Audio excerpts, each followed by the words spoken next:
30 ஆண்டுகள் சிறை தண்டனை விதித்து நீதிமன்றம் தீர்ப்பு வழங்கியுள்ளது. 90,000 ரூபாய் அபராத தொகையும் விதிக்கப்பட்டுள்ளது. பல்கலைக்கழக மாணவி பாலியல் வன்கொடுமை வழக்கில் ஞானசேகரனுக்கு 30 ஆண்டுகள் ஆயுள் தண்டனை வழங்கப்பட்டுள்ளது. ஒவ்வொரு வழக்கிலும் சேர்த்து தண்டனை குறைப்பு இல்லாமல் சிறை தண்டனை அனுபவிக்க நீதிபதி உத்தரவு பிறப்பித்துள்ளார்.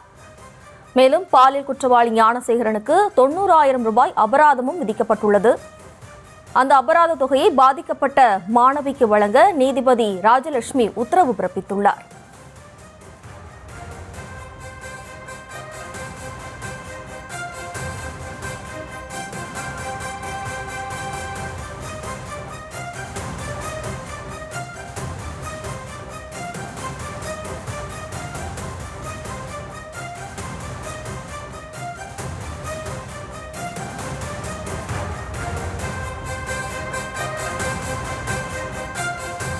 தற்போது நமது இணைப்பில் பசுமை தாயகம் அமைப்பைச் சேர்ந்த அன்புமணி சௌமியா அன்புமணி இணைந்துள்ளார். வணக்கம் மேடம். தற்போது இந்த வழக்கை எதிர்த்து நீங்க பாதிக்கப்பட்ட மாணவிக்கு ஆதரவாக நீங்க ஒரு போராட்டத்தையே முன்னெடுத்திருந்தீங்க. இந்த வழக்குக்கு இப்போ தீர்ப்பு வழங்கப்பட்டிருக்கிறது. நீங்க அதை எப்படி பாக்குறீங்க? உங்களுடைய கருத்தை பதிவு பண்ணலாம். ஆமாங்க, கண்டிப்பாக. ஏன்னா இது பெண்களுக்கு ஒரு ஒரு நம்பிக்கை கொடுக்கும் விதமாக ஒரு தீர்ப்பு அமைந்தது. மாண்புமிகு நீதியரசர் ராஜலட்சுமி அம்மாவுக்கு நம்ம முதற்கண் வணக்கத்தை தெரிவித்து வருகின்றோம். ஏன்னா இது ஒரு கட்சிகளுடைய போராட்டம், அதையெல்லாம் தாண்டி கூட இது ஒரு பெண்கள் போராட்டமாக அமைந்தது. அண்ணா பல்கலைக்கழக மாணவிக்கு நேர்ந்த அந்த கொடுமை ஒரு பெண்கள் போராட்டமாக உருவெடுத்தது. எல்லாரும் அதற்காக போராடினாங்க. அந்த வகையில பசுமை தாயகம் சார்பாகவும் பாட்டாளி மக்கள் கட்சி சார்பாகவும் நாங்க பெண்கள் நிறைய போராடி இருந்தோம். அதற்காக எங்களை கைது கூட செய்திருந்தாங்க. இருந்தாலும் அப்பெல்லாம் மனசு தளர விடாம எல்லாரும் போராட்டம் செய்ததுனாலையும் இந்த வழக்குல இவ்வளவு விரைவான ஒரு தீர்ப்பு. எப்பவுமே டிலேட் ஜஸ்டிஸ்னா அர்த்தம் ரொம்ப நாள் கழிச்சு எல்லாம் தீர்ப்பு கொடுத்தது. அது அந்த பாவம் பாதிக்கப்பட்ட பெண் சுத்தமா அவங்க நடைபெணமாயிட்டு இருப்பாங்க. ஆனா இந்த வழக்குல இவ்வளவு வேகமாக தீர்ப்பு வந்திருக்கிறது. நிறைய ஒரு சின்ன எல்லா கவுண்ட்லயுமே அவங்களுக்கு தண்டனையை உறுதி செய்து அதுக்கு நடுவுல இத விடுதலை எல்லாம் செய்யக்கூடாது, நன்னடத்தை இல்லைன்னா இந்த சிறப்பு நாட்கள் அப்படின்னு சொல்லிட்டு விடுதலையும் செய்யக்கூடாதுன்ற ஒரு கவனமா நீதியரசர் அம்மா கொடுத்திருக்கிறாங்க. இதெல்லாம் பார்க்கும்போது ஒரு நம்பிக்கை வருது. ஐயோ, கண்டிப்பாக நம்ம ஒரு பெண்களுக்கு ஒரு பாதுகாப்பு இருக்குதுன்னா இதை பார்த்த உடனே மற்றவங்க பயப்படுவாங்க.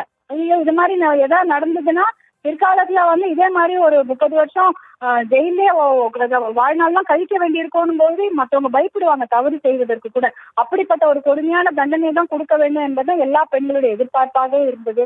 இப்ப கூட இந்த மாசம் முழுக்க நமக்கு பெண்களுக்கு ஆதரவாகவும் நம்பிக்கையூட்டும் விதமாகவும் தப்பு செய்யறவங்க பயப்படும்படியான தீர்ப்புகளை பார்த்து கொண்டு இருக்கிறோம்.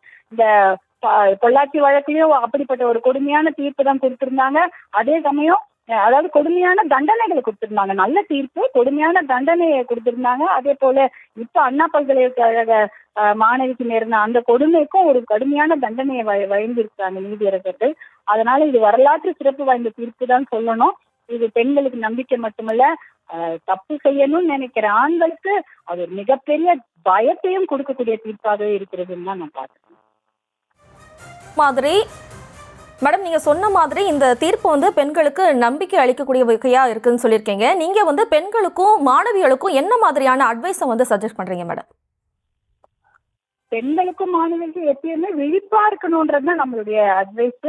எப்பயுமே விழிப்பா இருக்கணும். ஏன்னா இந்த விஷயத்துல முதல் தடவை தப்பு நடக்கும்போதே வீட்டுல சொல்லிடணும் அப்படின்றதுதான் என்னுடைய எப்பயுமே நான் ஒரு தாயாகவும் ஒரு ஒரு ஒரு கைட் பண்ணணும்னு நினைக்கிறேன்னா நான் என் பெண்களுக்கு என்ன சொல்றேனோ அதே தான் என் குழந்தைங்களுக்கு சொல்றதுதான் எல்லா குழந்தைங்களுக்கும் சொல்றேன்.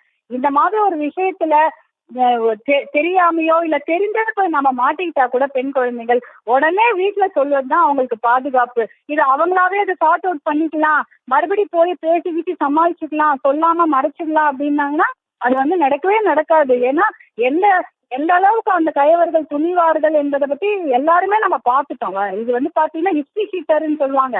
ஒரு முறை தப்பு செஞ்சு அவங்க 10 முறையும் தப்பு செய்யறாங்க. ஒரு முறை அவங்க தப்பு செஞ்சு அந்த பெண்ணை அந்த ஒரு தவறான வழியில உபயோகப்படுத்த ஆரம்பிச்சாங்கன்னா அதுக்கு மேல அவங்க விடவே மாட்டாங்க. ஏன்னா திருப்பி அந்த பெண்ணை கொடுமைப்படுத்திட்டு அவங்க துணிவாங்க.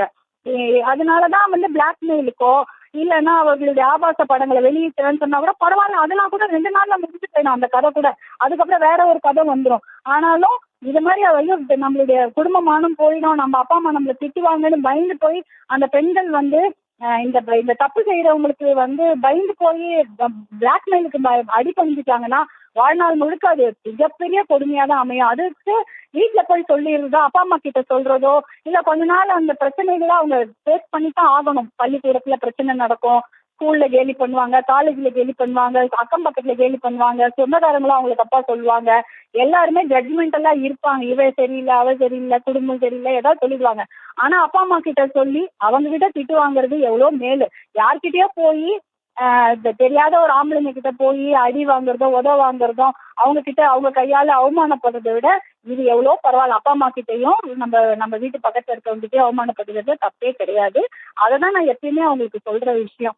பயப்படாதீங்க. உங்களை வந்து யாராவது பிளாக்மெயில் செய்தாங்கன்னா முதல்ல வீட்டுல சொல்லிடுங்க.